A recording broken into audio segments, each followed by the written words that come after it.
चलिए दोस्तों शुरू करते हैं। यहाँ पर देखिए निर्देश वगैरह आपको पढ़ना है तो पढ़ सकते हैं, बाकी हम क्वेश्चंस को देखते हैं। तो यहाँ पर खंड आ बहुविकल्पी ये प्रश्न आपका स्टार्ट होता है। ठीक है, पहला प्रश्न है क्या भूलूं क्या याद करूं किस विधा की रचना है, तो आत्मकथा विधा की रचना है। अगला है लिखी कागद कोरे, रचना के लेखक कौन है, तो अज्ञे जी हैं, यानी ऑप्शन डी आपका करेक्ट हो जाएगा।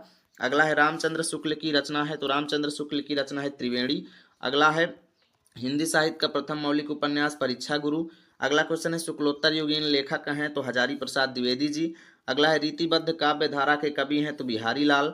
अगला है रीतिकालीन कवियों ने काव्य भाषा के रूप में किसको प्रतिष्ठित किया, तो ब्रज भाषा को।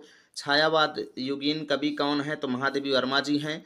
कनुप्रिया के रचयिता कौन है, तो धर्मवीर भारती जी हैं। नई कविता युग के कवि कौन है, तो शमशेर बहादुर सिंह जी हैं। अगला है दोस्तों हास्य रस का स्थायी भाव क्या है, तो हास है। जहाँ उपमेय में उपमान की संभावना व्यक्त की जाती है वहाँ कौन सा अलंकार होता है, तो उत्प्रेक्षा अलंकार होता है। अगला है सोरठा छंद के द्वितीय चरण में कितनी मात्रा होती है, 13 मात्रा होती है। उपहार शब्द में प्रयुक्त उपसर्ग कौन सा है, तो उप उपसर्ग है।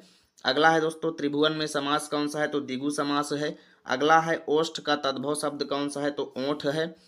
युष्मद शब्द के सप्तमी विभक्ति एक वचन का रूप क्या है, तो त्वयी है। अगला क्वेश्चन है अर्थ के आधार पर वाक्य के भेद कितने होते हैं, तो 8 भेद होते हैं। 19वां क्वेश्चन है छात्र विद्यालय में खेलते हैं, कर्तृवाच्य का कर्मवाच्य में परिवर्तन क्या होगा, तो छात्र विद्यालय में खेलते हैं इसका होगा कि छात्रों द्वारा विद्यालय में खेला जाता है, यानी ऑप्शन बी आपका सही होगा।